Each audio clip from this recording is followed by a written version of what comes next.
Good evening, hockey enthusiasts, and welcome to In the Crease. It's the only show in the Burgh brought to you by correspondents who are not spawned from the Pens PR office nor kowtowing to Bettman's agenda. Hi, everybody. I'm Fiore, and as always, my cohort beside me, Bob Nelson. Bob, well, new season. Welcome back.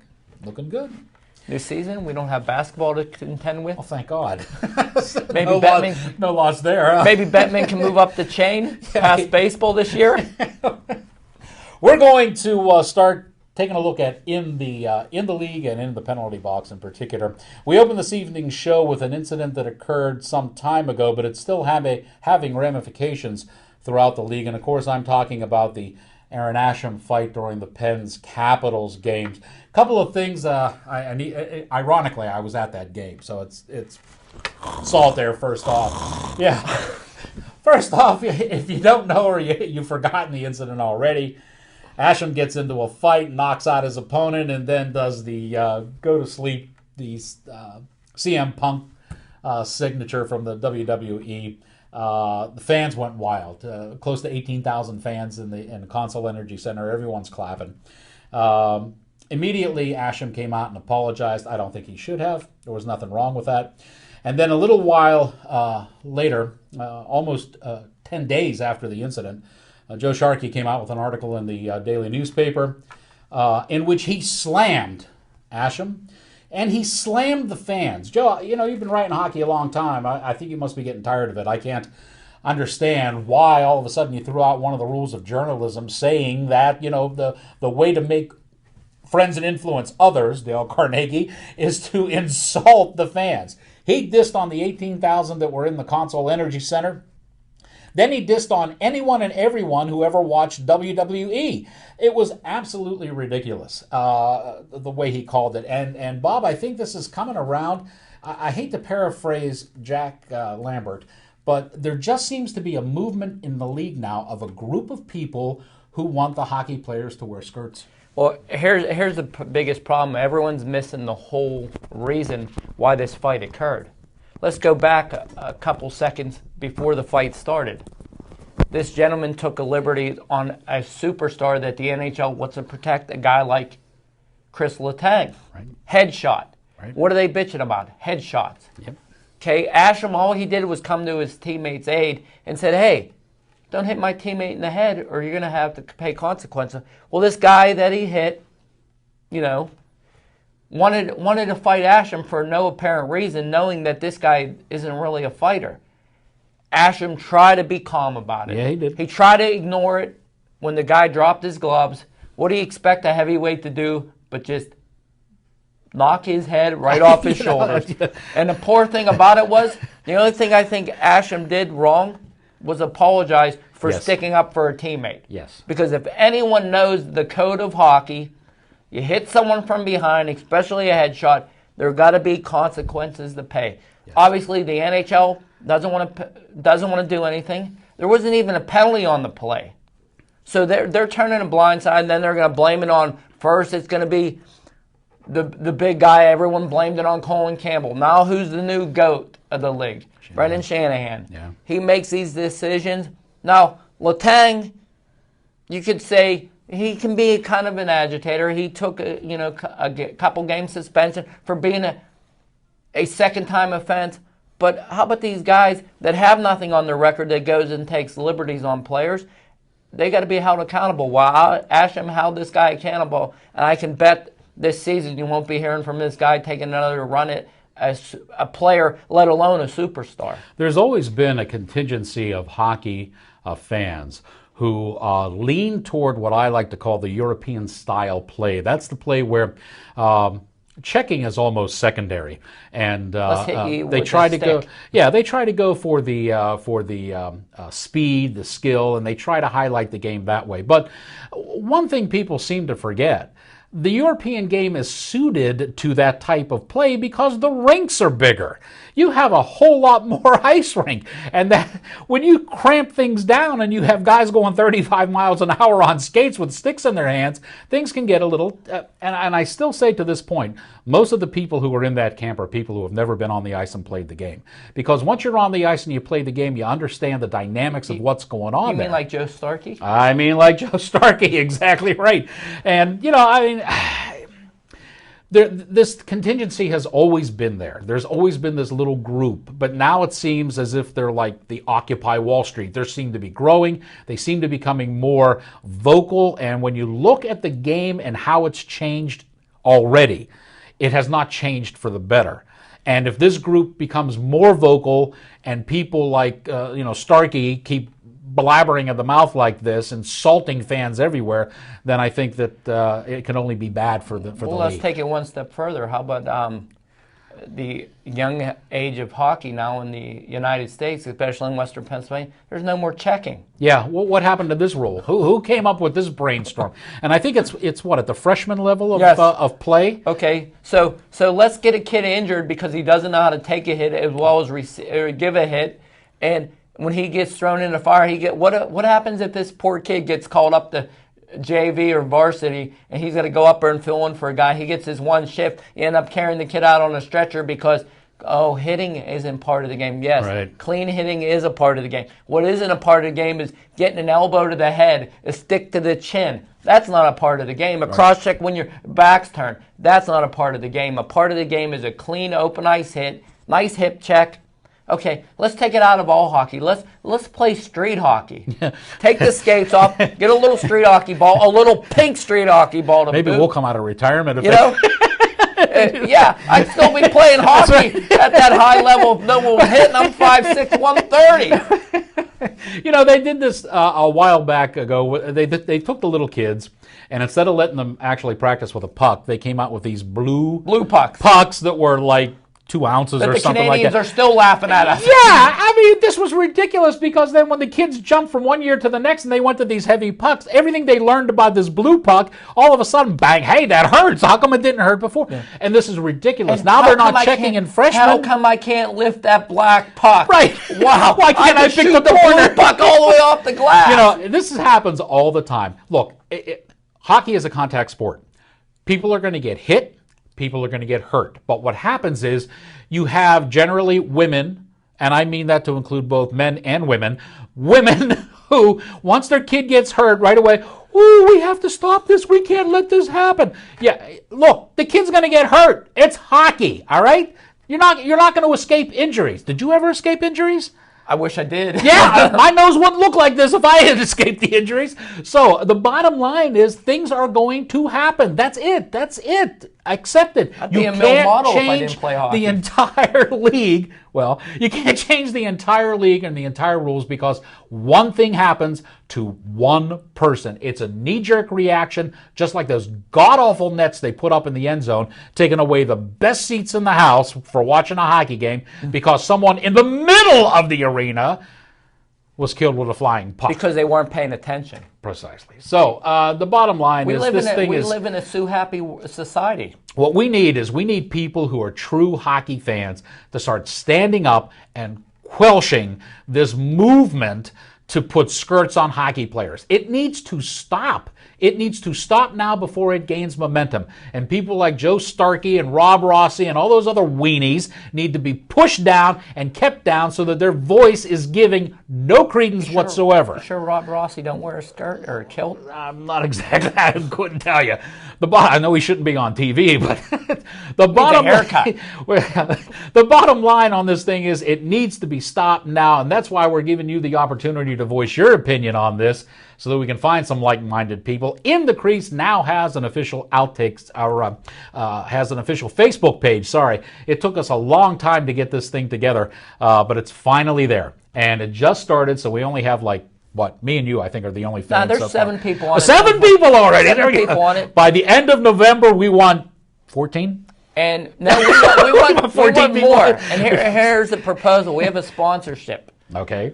Company called Play It Again Sports out in Greensboro. The last Play It Again Sports We need a ton of Facebook things, and we're going to have a raffle. We are? Many people that come out and sign up for Facebook, it could be receiving something really nice for the hockey fan that played against sports. And would this be in time for the holidays? This would definitely be in time before the holidays. There you go. We're going to have probably a raffle every month. That's nice. And we want as many Facebook hits on this page. So your comments are going to be graded. Me and Fury's going to sit down and give us a comment, positive, negative, whatever. If it's a good comment, and you know how honest we are, hey, even if you rip on us, you know. Now, that part I didn't know about. I didn't know about the comment part. Look, all you have to do is go on Facebook in your normal fashion, log on, and up in the search bar, type in the Crease, the name of the show, In the Crease. The page will come up, click on like, you're in, comment all you want. And I think it's probably safe to say some of those comments we're going to... bring onto the show. Absolutely. Bring onto the show, and who knows if we get somebody and we're going to announce our winner, like I said, so please keep the comments coming. Yeah. So not only do you get to be a fan on Facebook and comment on the show, but there could be a little prize for you in the offing as well. So something very exciting coming up for In the Crease. Let's move on to our next segment. And that is the In the Crease segment of In the Crease. We talk about goalies all the time. Look, Bob and I have been saying for years on this program that when you start building a hockey team, you build from the net out. There are a lot of people that want to poo-poo that and chase it away, but the bottom line is it's still true. However, sometimes teams build around the net, and maybe the guy in the net isn't quite as strong as his hype would tend to make one thing. So with that said, Bob is now going to offer his opinion on the most overrated goalies. Well, let's start with game one, Pittsburgh, Vancouver. Okay. That was, in my opinion, the battle of the overrated goalies. You got Roberto Luongo, okay? Yeah. Sorry, Mr. I can't win the big game, so they're going to burn down my little town of Vancouver. It might as well call it WVU, too.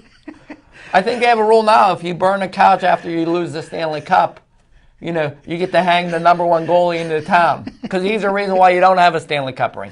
Versus Marc-Andre Fleury. Okay, sorry. You won a cup, Mark. Great, wonderful. You want to call your team goalie the Flower. Oh, that's real intimidating. I mean, he's a good goalie, but the reason they won the cup probably wasn't because of Marc-Andre Fleury. Yeah. Probably was the team in front of him. If you need any other people to think that, let's go back to Detroit and Chris Osgood. How many cups did he win in front of that great team in front of him? Right. So sometimes it's not the netminder. Going forward, you want to use the other role? How about a guy named Tim Thomas? Okay, Tim Thomas won the cup for the Boston Bruins because they can't score. They couldn't score on the power play. They couldn't score on the penalty kill. They're just lucky Montreal ran out of gas because Montreal would have beat them. Yeah, took their cup away from them. But they just, peter out. Some other overrated netminders to look at. Well, everyone thought it was who? Tommy Volkun. He got that big contract. He did. Everyone's like, oh, he's the most overrated goalie in the league. Well, guess what? Washington got off to a great start. Why? Because of Tommy Volkun. Okay, right. So you can say, knock him off the overrated list. How about the Philadelphia goaltender? They signed Brice Galoff, who was supposed to be the saver. He's on his Flyer website bashing himself, saying how bad he was, how he couldn't make the simple save. So right now I'm going to have to say he's an overrated goalie because they paid him a ton of money to bring the silver back to Philly. They did. He's no Bernie Perron, but I'm hoping he's going to carry the team through this little stint here. But you still have to say probably the most overrated netminder in the game. Who would you think I'm going to say? I would think that you would say Carey Price. Carey Price, great guy, nice wife, good person, friend of mine on Facebook. Can't bash Carey too much. Great, phenomenal goaltender. But you know what? There's just so much pressure on you when you are the starting goalie of probably the most historical franchise in the NHL. I just feel so bad for him because you know what? When he had Hlavik there, it was easy for him because he could play his 40 games, still dominate. Now he's got to carry the load because Peter Buda's his backup, who I don't know how he has an NHL job. There's guys in the coast that might be better than this guy. So he's not a starter, so I can't call him overrated. The other guy I think is very overrated, And I know a lot of people are going to say, well, he got his team to the cup. How about Dwayne Rollison? Yeah. Isn't it time he hangs it up? And how about Brodeur? Brodeur keeps getting injury prone. Yeah. I think his better days are past. I think for both of them. I think both of those guys need to move on with their career, maybe get into TV broadcasting like Kevin Weeks and all these other Marty Turco guys. Yeah. And some of them, I saw Jamie McClanahan the other day, and I thought, you putz, you couldn't even get past the second string goalie, and you're sitting here telling everybody, get the hell out of here. But my number one gem for the most overrated goaltender in the world, Rick, I get paid too much, DiPietro. The only time he played is when they took him out to put him on the ice for a penalty shot for the shootout at the end of the Penguin game. And I'm thinking to myself, I haven't seen this guy play in ages. I don't even know what company's goal equipment he's wearing because you never see this guy play. And the first thing I thought is, I call him China Doll. Yep. Because I'm afraid he's going to stretch and get hurt. They're going to have to put Hobby Bolin or Nabokov back in. I thought he had his pads on. It's a funny thing. You mentioned Tommy Volkun, and I want to say the reason I was at that Pens Caps game is because I haven't seen Tommy Volkun play before, and I wanted to go and see him play. So I went. And just as an aside, this shows you why I have absolute contempt for the hockey reporters in this town. As you know, at the end of every game, the hockey reporters and the hockey media get together and they pick the 3 stars of the game. Or like I like to say, their favorite stars because it's always the home It team. had to be. The Capitals couldn't do anything this game. They really couldn't. And in the first couple of periods, they had a hard time getting into the blue line. Okay? The Pens were just dominating as far as shots and play and everything. The Pens end up losing the game 3-2 in overtime. And the big reason, let's face it, was Tommy Volkun. He faced 41 shots from the Pens. He stopped 39 out of 41. And these Freylocks in this town didn't make him one of the stars of the game. How does he not be the number 1 star? Well, I can see giving the number 1 star to the guy that scores the overtime goal and gets, okay, they always lean toward the offense. They don't make it to overtime if he doesn't make those 39 out of 40. Exactly. They totally ignore him. Have you ever tried to stop 39 out of 41 shots? Let me tell you something, kids. Time for us to move on. That was just a little aside there. A lot of speculation going on about Sidney Crosby. And I called at the beginning of the year. I said, this man is not going to return to hockey until February, if that. And people keep poo-pooing me away, saying all this stuff coming out in the newspapers and on TV, say his return is imminent. Folks, these people are getting spin from the Pens PR office. They're giving you what you want to hear. They're in the business of selling tickets. They're not going to come out and tell you what the real deal is. But, however, Bob has stumbled across a little bit of information that may shed some new light on Sidney Crosby and his return and even his injury. Yeah, well, here's some of the sources that I had. First and foremost, it wasn't just a concussion. It was either a neck or a brain injury to the extent where that little trip he took to Florida was to see a specialist. Now, if it's a concussion, why would he go anywhere? We have the best doctors when it comes to concussion. We're the ones that invented the concussion test in UPMC of Pittsburgh. Right. So that's a pretty big deal. Number 2, Sid is a type of player that I don't think he's going to listen to anyone but Sid Crosby. He's going to find a doctor that's going to get him the approval to get back on the ice because he's definitely, he wants to play, Sure. Number 3, the reason why they're not telling you anything is they want to sell tickets. Mm-hmm. They want to make you guessing when he's coming back to home games. So that means that every home game is going to be a sellout until Sid comes back. They're not going to say, hey, we're not going to play Sid till after the All-Star break because then people aren't going to come to see him because Malkin's been out. Stahls was hurt there for a little bit. Right. Letang, one of their better players, was suspended a couple games. Orpek was hurt at the beginning of the season. You don't have any superstars on the ice. You're not going to sell tickets. You're not going to sell souvenirs. Right. So they've kept it all in the dark. And when Bousman and Shero and Lemieux, when they ask them, hey, what's going on with Sid? And they look at you with a blank face saying, well, I don't know. How full of crap are you? Come on. I personally think Sid will be back. The date that I think Sid will be back is November 11th against the Stars. Why do you think that? I just have this little birdie told me kind of. Okay. And the reason I think that it's kind of a double part full. Sid fired his first doctor. He went on and got this like witch doctor on brain concussion. Okay? They put him in this spinny chair called the cyclone chair for concussions. Right. Seemed to be okay with it. He's allowed a contact in hockey. He has been practicing. I think Sid, being a proud individual, he's not going to want to not sit out. I think the reason why the Penguins haven't played him yet is two, four. One, they don't have to pay him. The insurance kicks in. That's true. Big part of chunk change here. Two, they got to make a decision to some players. Like, they got an overabundance of defensemen right now in the club. They got an overabundance of young players. They got some veterans contract. They bring Sid back. What are they going to do with Richard Park? What are they going to do with Leteste? What are they going to do with some of their younger players? Jeffrey. Those guys have been playing pretty good. They've been playing pretty well without Sid. Yeah. Bowsman's decision was, hey, let's keep Sid out as much as we can to keep them rested going strong to the playoffs. Isn't a bad decision, the coach says. Scherer's saying, hey, we don't have to play our trump card yet. Yeah. But they need Sid right now because of one reason. Malkin is not 100%. His knee's been bothering him off and on. Yeah. Stalls gets injured again.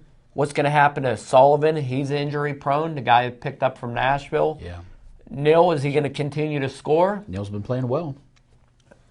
So, it's going to be a tough situation. Yeah. I think Sid's going to press to come back sooner than what people want him to, sooner than what the team wants him to. Plus, they have to make a decision because in a couple seasons, do you keep Sid or do you keep Malkin? Yeah.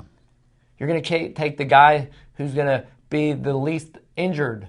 Well, they had that same problem when Lemieux and Yager were on the team together. It came down to a point where one of them had to go, yeah. So. And I really do believe that Sid right now could play. I'm deep in my heart. I've seen him at practice. I believe 100% he could play tomorrow if he wanted to. I think it had little to do. I personally thought it was a broken neck that he attained. And it wasn't on the original hit with the concussion hit in Washington at the Winter Classic. It was the Tampa Bay hit where he got the whiplash, where I think it did a lot more damage, and they kept it hush-hush because, of course, you don't want to say, hey, I have a head or neck injury unless it's a concussion, because a player of that magnitude, he's going to take headshots. Sure. Because, a fourth-line guy or a rookie coming up trying to make a name for himself, they're going to headhunt him. Yeah. They say he broke his neck. You break your neck one too many times, you could die. Yep. And that's not something I don't think they want in the media. Yeah, that just puts a target on him for too many guys. That's good. Well, we'll wait and see what happens. Bob says 11-11-11. That's the same day the Immortals opens up, so maybe there's a connection. Same day, there, isn't it? Adam Sandler movie coming up? Jack and Jill, I don't the know. twins. What does that have to do with hockey? Because Batman makes a league of the joke. You might throw a comedy movie there. We'll see. Bob says November 11th. I say he's not going to be back till February at the earliest. We'll see what happens. There was a little bit of a guffaw the other day. I heard about this. This is rumors in and around the broadcast booth here. The other day, the Pens were playing the New York Islanders, and Gary Bettman was in the house and available, and made himself available for an interview with Bob Airey. First off, why he would do that, I don't know. Bob Airey is the only commentator for the NHL that has his own thesaurus on a website, so you can understand what the hell he's saying. But he does an interview with Bob Airey, and during the interview, our good old friend Paul Steigerwald is continuing to do play-by-play while the interview is going on. Sources that I know from down in the Consol Energy Center said Bettman was not amused. He was quite pissed. He figured when he came down, it just shows you the caliber of this man and his ego. When he went in for the interview, he expected to be interviewed and play-by-play to be stopped. Staggy didn't give him that benefit and dissed him in a way. And as a result, I understand he's kind of pissed, and it might be a long time before good old Bob Airey gets to interview Gary Bettman once again. We need to wrap this show up. We're fast coming to the end of this episode, and I'd like to do that by a little segment we call In the Weeks Ahead. Who to look for in the weeks ahead in the National Hockey League. And I'll start off first with this, and I'll say the Colorado Avalanche, I think, are going to be one of the big surprise teams, and basically because they are solid in net. They picked up J.S. Giguère, who has been playing well for them. Jiggy. Yeah, and then him with Varlamov, I think, are an excellent 1-2 combination. You, in essence, have two starting goaltenders there, and in the early play that I've seen Colorado play, they look solid, and I think these two guys can get the Avs some wins. I'm not saying they're going to make it to the Cup, but I am saying they're going to cause a lot of teams headaches, and I think they'll get into the playoffs and surprise some teams in the playoffs as well. L.A. Kings. Kings are strong goaltending. They are good young defensemen. Picked up some great forwards. When you pick up a guy like Richards and Gagne, add instant credibility. You got Brown. You got, they just Kopitar. Johnson, Dowdy. You got Quick in the net. Bernier is a pretty legitimate number 2 guy in the roster. They went out in the offseason and, the assistant general manager out there, Ron Hextall, did a really good job adding more pieces of that puzzle. Thing that might kill LA is obviously the travel, because they have to travel as far as, the Calgary Flames, Edmonton Oilers, Anaheim Ducks, and sometimes it's really hard. You travel more than any other team in the league. Yep. It takes your tolls in the playoffs. You're right. Surprise team to look out for is if Florida gets their young goaltender, the Markstrom, who's been playing phenomenal nets for them. He basically has thrown Theodore as well as Clemens out of the net. He's a young kid. He's really big. He just finds the puck well. He was an elite goalie in the Swedish leagues. Very, very talented netminder. I think Florida could do something because they had to add payroll. And when you add payroll, you got to obviously add talent. And they got some guys that they, because they were the lowest payroll in the league. And when you're adding that much payroll, you're going to get some wins. But this young goaltender could keep them into the hunt a little bit longer than, what they were last year, because when you lost Tommy Balcoon, you lost a big part of their team. Well, in the beginning of the year, I stated on several websites that I thought the East was going to come down to Washington and Philadelphia. And despite Brizgalov really losing it in that one game, he did that occasionally out in Phoenix too.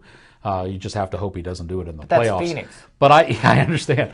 I still think they're the teams to beat. What I see from the Washington Capitals is amazing.